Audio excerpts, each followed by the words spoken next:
Tout avait commencé d'une façon banale, par la simple constatation de la part des disciples qui passaient devant le temple de Jérusalem et qui s'extasiaient devant la beauté de la construction.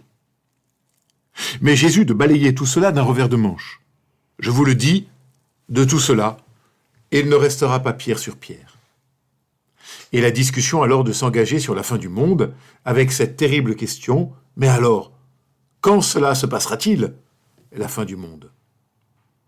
Pour les disciples de Jésus, celle-ci ne pouvait se comprendre que comme l'avènement dans la gloire du Christ, et cela serait donc pour bientôt, n'avait-il pas dit, cette génération ne passera pas, avant que cela n'arrive.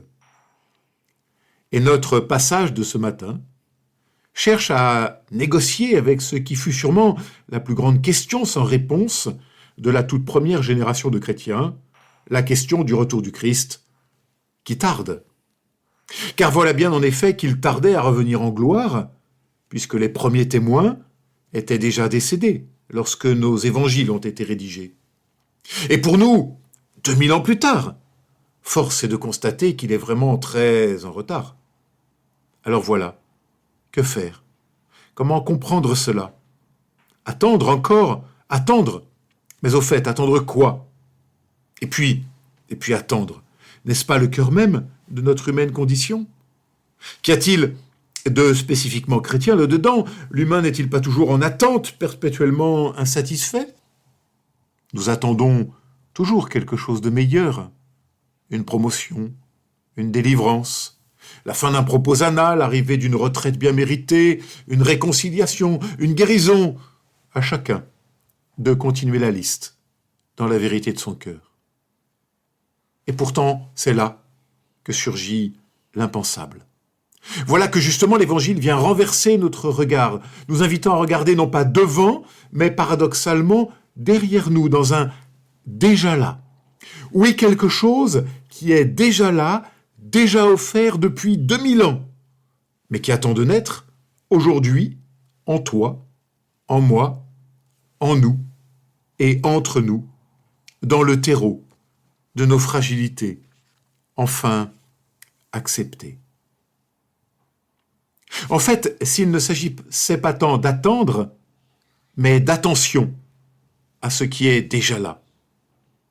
S'il s'agissait d'une tension qui féconde le présent, qui nous propose de poser sur le monde un autre regard, celui de Dieu lui-même, afin de découvrir une autre manière d'être au monde, d'un autre rapport au temps finalement dans l'aujourd'hui de la foi, non pas refuge en un repli sur le passé, non pas non plus fuite illusoire vers des lendemains qui chantent, mais de découvrir une veille attentive possible, qui vient féconder notre présent, afin de pouvoir y reconnaître cette lumière première que Dieu donne au monde par la parole et la présence de son Christ.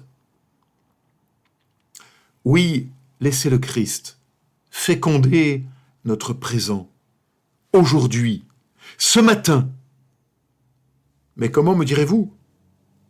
Par notre attention. Attention, être attentif à ce qui vient, à ce qui advient, ici et maintenant, à ce qui survient, et à nous ouvrir ainsi à l'imprévu de la grâce. Car l'attendu devient inattendu. Car c'est bien du dedans, de l'intérieur que survient le royaume.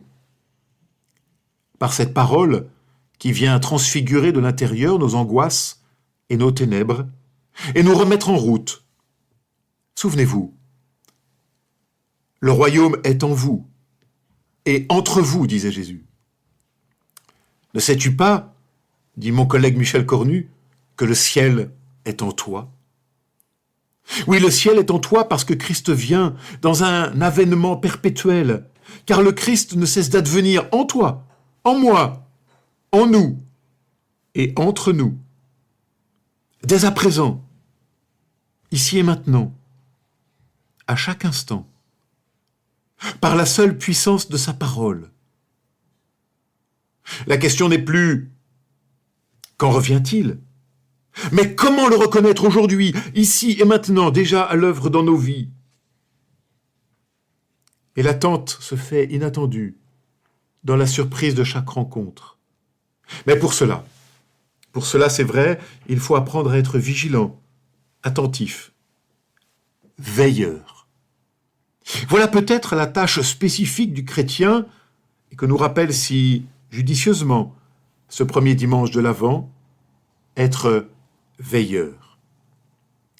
Oui, devenons veilleurs, éveilleurs de foi, de confiance, veilleurs et éveilleurs d'espérance, veilleurs de la grâce qui couve sous la cendre, de la joie prête à éclore, veilleurs de la vie qui vient, de la force, de la beauté et de la fragilité pourtant de l'amour. Et cela malgré le tragique, malgré la violence, malgré la mort.